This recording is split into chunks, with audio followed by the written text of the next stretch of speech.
So ito mainit na balita ang ating pag-uusapan ngayon dahil nga puta ito nakatakas na nga, 'di ba? Nakatakas na. Ah, ngayon live pinag-uusapan po sa Senado, no? Actually kagabi okay pa eh. Okay pa. Naka-standby yung NBI sa labas. Naka-standby yung mga PNP personnel. Pero ngayon mga kababayan, ang pinagtataka namin talaga kagabi kung aarestuhin si Bato de la Rosa, kung aarestuhin si Bato de la Rosa, bakit? Ito ang tanong. Bakit wala dun si Director Matibag? Supposed to be dapat pag aarestuhin, meron dapat diyan. Okay? Kasi ang ginawa kasi ng kampo ng tawag dito, kampo ng mga DDS, okay? Nung sergeant at arms nila doon sa sa Senado kagabi is bakit ka magwa-warning shot? Anong purpose mo, 'di ba mga kababayan? Bakit ka magwa-warning shot? Ibig sabihin noon mga kababayan, planado na nila 'yon. Planado na nila 'yon. Kasi kitang-kita natin mga kababayan, si ayan, shoutout Tita Tessa, ayan, shoutout po sa lahat. Ibig sabihin nun, mga kababayan ko, palike and share po Ibig sabihin nun, planado na nila. Kasi after that shootout, mga kababayan, after that issue na barilan, kasi nakalive kami nakalive si Boss Take nun, si Takero. Ngayon, may narinig kaming putok, pataas. Sabi ko pa nga, bandang kanan bandang kanan. Kasi that day, that night, naandun pa kami. Muntikan pa nga ako mapaaway Diba? Muntikan pa ako makipagsuntukan sa mga DDS doon. Dahil lumipat nga doon sa pwesto namin. Andun si Mike Defensor. Andun na lahat ng mga DDS supporter sa side namin. Sa mga BBM vlogger. So ngayon mga kababayan, no? Nagtaka talaga kami lahat ng panahon na yon. Bakit dumating? Bakit dumating bigla si John Vic Remulla, mga kababayan? Yun yung pinagtataka namin. Bakit ikaw ang pupunta dyan? Diba? Ba't ikaw ang haharap dyan? Yan? Diba? Hindi naman ikaw yung mayawak ng warrant. Kaya nga ang sabi ni John B. kagabi, diba? Pumunta daw siya ron para i-secure ang mga senador. Kita mo yung kita mo yung dahilan, mga kababayan. Kitang-kita nyo yung dahilan na merong bias talaga nangyayari rito. Nagtaka na kami agad Anong purpose? Anong gagawin mo dyan? Diba? Naka-lockdown yan, yan. Diba? Walang palalabasin. At pagdating nila, ito malala. Pagdating ni Nartates doon, si Nartates kasi nasa labas lang, General Nartates, nasa labas lang. Si Remulla pumasok sa loob. Pagpasok sa loob, mga kababayan, after a few minutes, may lumabas na PNP vehicle. May lumabas din na van, which is yung sasakyan ni Pia Cayetano. Alam namin sasakyan ni Pia Cayetano yon. Sabi pa nga namin noon, ayan, yung sasakyan ni Pia. So, nung panahon na pala na yon, may ako hindi ako naniniwala dun sa 2:30 nakalabas na. 2:30 AM nakalabas. Hindi. That night, kagabi, may posibilidad na naandun na si Bato dun sa may escort na PNP vehicle. Kasi after ng pagpasok Tapos pansinin nyo, may kumakalat na picture, dinner nila, nakangiti pa si John Vic. Kasama, sinong wala ron? Si Bato de la Rosa. Supposed to be, kung naandun pa si Bato kagabi, naandun yun. Haharap kay John Vic yun, mga kababayan. Diba? So, pinagulo lang nila ang sistema para dun sa escape plan na mangyayari. Grabe, napakalala ng sistema ng Senado ngayon. Nakakahiya tayo. Especially, nangyari lahat yan sa pamumuno ni Alan Peter Cayetano, mga kababayan. Yung pambababoy sa Senado na naganap kahapon, yaan ay nasa under Alan Peter Cayetano. So imagine niyo, mga kababayan, imagine niyo gaano na lang nila bababuyin, kung kaya nilang babuyin kahapon, gaano na lang sa mga susunod na panahon. Oh. Kung ganyang mga klaseng tao o senador ang nakaupo, 'di ba? Shoutout po sa lahat ha. Mega love shoutout po. Shoutout muna tayo dito kay Ma'am Leo Wet, ayan. Lord Sakay Mio, Mirasol, Zahel, Muji. Ayan, Tita Tessie Gloria, shoutout. Kasi umalis na lahat eh, nag-alisa na raw, onti na lang kami.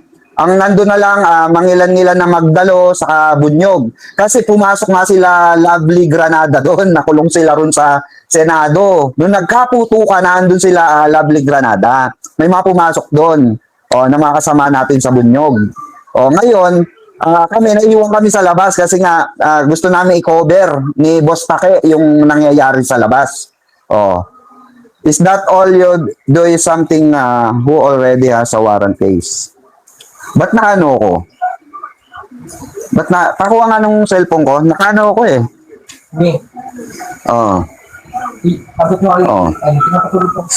Kaya nga itong naratibo na pinapakalat mga kababayan, ito Ma'am Zahel Muji, yung pinapakalat na naratibo or narrative ng mga DDS ngayon, sablay na sablay eh.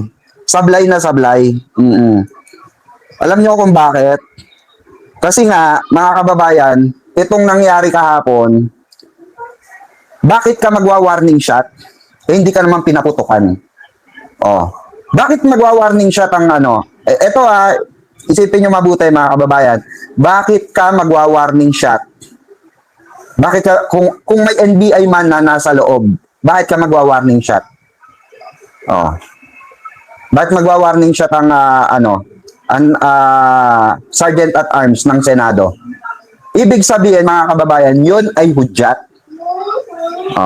Ibig sabihin, yun po ang hudyat na pwede na. Yun na yung hudyat ng action. Kasi sinong director niyan? Ang dami nga nagsasabi mga kababayan, ang director ay si Robin Padilla. Dahil alam naman natin na nagde-direct yung tao na yan. Sanay na sanay sa ganyang estilo yan. 'Di ba? Saka ito pa mga kababayan ito pa.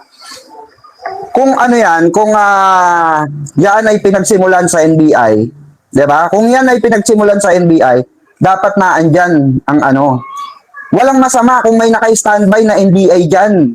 Walang masama at all. May mga naka-standby nga na PNP eh. 'Di ba? Na nasa labas eh. At nakita rin namin mga kababayan na may dumating talaga 6 PM, mga 5:30. Kumpleto pa ang tropa. Kumpleto pa ang mga BBM vlogger na nasa labas. May dumating na NBI. Tapos lumabas. Yun yung sinasabi ni Peter Cayetano na kinausap, pero that was 6 PM mga kababayan. Nung lumabas ang NBI, kitang-kita namin. Tapos nag-standby sila doon sa labas. Doon sa may Jokno Boulevard. Saka may kabilang side. Malapit sa tulay. Nasa yan, nasa video ni Boss Take yan. At mga ibang vlogger. Nung dumating hapon ng NBI. Kung sakali man, eto nga yung sinasabi natin. Kung sakali man na meron NBI na naandun sa loob na dalawa na personnel na sinasabi nila, 2 personnel daw, sabi nila. Unang-una, bakit ka magwa-warning shot? Bakit ka magwa-warning shot kung may NBI na naandoon? Meron na ngang binaba ang Supreme Court na hindi aarestuhin si Bato de la Rosa. Imagine niyo ito mga kababayan. Nung panahon na hapon pa lang, nag-iba na po ang statement ni Bato de la Rosa. Bigla na siya nanghihingi ng tulong, 'di ba, sa mga DDS, sa mga taga-suporta ng DDS, 'di ba? Nag-iba na ang tema dahil may naka-receive daw sila na aarestuhin siya. Pero sinabi po ng Supreme Court na magsasubmit muna ng pinagsasubmit ang kampo ni Bato at ang kampo ni ng NBI within 72 hours ng appeal. Pero anong ginawa ni Bato? Anong ginawa ng kampo ng mga DDS? Ikinalat nila na aarestuhin na si Bato dahil yun na nga yung escape plan nila. Oh, 'di ba? Dahil yun na yung escape plan nila eh. Ang gusto nila mangyari, mga kababayan ko, is i-ano ito, palabasin sa sambayan ng Pilipino na aarestuhin si Bato para dumugin yung Senado. Kasi alam niya na hindi siya makakalabas ng Senado hanggat walang komisyon. Ayan, watching from Australia, Ma'am Catherine, ayan, Lucio, shout out po, di ba? Alam nila, sisihin yan. Katawa-tawa tayo, sinama ko long kay Kalbo. Ayan, shout out po, shout out. Gaano na lang ba yung patakasin nila ang isang taong may warrant na? Paano na yung naging biktima na pinatay? Correct, 'di ba? Tama po. Nakakapunyeta 'di ba? Ng kalooban, mga kababayan. 'Di ba? Walang problema sana 'di ba? Kung tawag dito, walang warrant of arrest. Pinakita lang nila Peter Cayetano, mga kababayan, 'di ba? Kung gaano sila ka-traidor sa Pilipinas. Pinakita lamang nitong 13 senator na ito, na tracing Judas na ito, kung gaano kabulok ang kanilang pag-uutak at ang kanilang sistema. Mismo nga si PBBM na, ang Pangulong Bongbong Marcos na, ang nagsabi na hindi siya nag-utos. Kasi nga ginagalang, gustong mangyari ni Pangulong Bongbong Marcos na igalang yung Constitution, diba? Igalang for the meantime yung panawagan ni Bato de la Rosa. Tinupad ni Pangulo. Pero desidido na kasi talaga ang kampo ni Bato na na kumawala na sa Senado. Nakaboto na siya Diba? Nakaboto na si Bato de la Rosa So, natural yun, mga kababayan, na ang next plan nila, escape plan. At doon na nga nangyari yung putukan. Na nag-warning shot di umano itong tawag dito, ang Sergeant at Arms ng Senado. Pero nakakapagtaka nga dito, ito ang katanungan Kahit tayo, kayang-kaya natin i-resolve to Imagine niyo, may nakita daw silang personnel, NBI personnel. Kaya raw nag-warning shot ang Sergeant at Arms ng Senado. Bakit ka magwa-warning shot? Pinaputukan ka ba? Bakit ka nag-warning shot? Huhulihin ba si Bato? Alam nyo, that night, wala na si Bato doon. Wala na si Bato doon. That night, nung nagkaputukan, wala na si Bato ron. Kasi nga, nung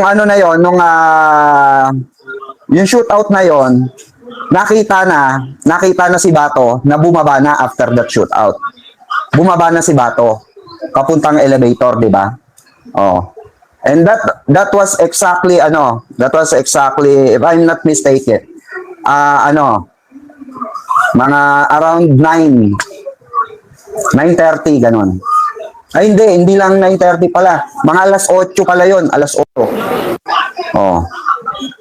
Ayan, salamat po sa ating mga bagong subscriber sad to say na ginawa tayong gago ng Senado. Totoo, Mama Catherine, ginawa tayong gago ng Senado. Ginawa tayong sadya na gago ng mga taong ito. Yan nga panawagan, Ma'am Catherine. Dapat bang palitan si Remulla? Kasi questionable din yung statement ni John Vic mga kababayan na pumunta lang daw siya ron para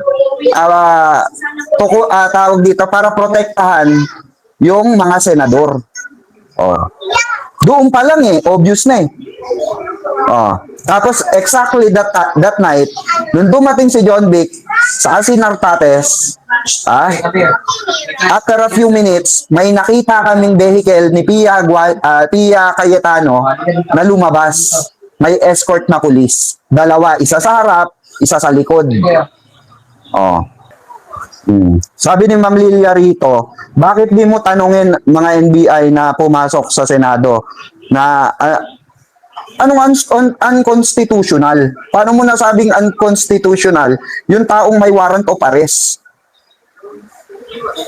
Yan ang ginagamit lang na naratibo ni Alan Peter Cayetano. O ba't hindi nila nakasuhan yung ba't hindi nila nakasuhan yung NBI? Oh. Ba't hindi nila kayang kasuhan yung NBI? Kasi alam mismong mas mataas pa sila sa SC. Ang SC na nga nagsabi na kailangan i-serve yung warrant of arrest na yan dahil meron pa tayong tawag dito, meron pang karapatan ang Interpol pagdating sa sangay ng batas natin. Hindi ang gobyerno natin wala na, pero ang batas natin meron pa. Oh. Yung gobyerno lang natin ang naputol. Kuha mo Mama Lilia. Kuha mo ba yung sinasabi ko? I'm sure hindi mo nakukuha yon. Kasi nga bakit? Isa lang yung nasa utak mo, DDS ka eh. Hindi mo ilalagay sa utak mo yung topic dito. Makikipagdebate ka na makikipagdebate, i-assume mo sa sarili mo na tama ka. Pero mali ka doon. At hindi mo tatanggapin ng mali ka kasi nga DDS ka. Ganun kasimple yun. Oh. Ganun kasimple yun. Hindi mo tatanggapin kahit na Supreme Court na ang nagsabi. Gaano ka katanga nun, Ma'am Lilia? Hindi ako nagtataka, 10 ng anak mo magiging tanga kagaya mo. Alam mo kung bakit?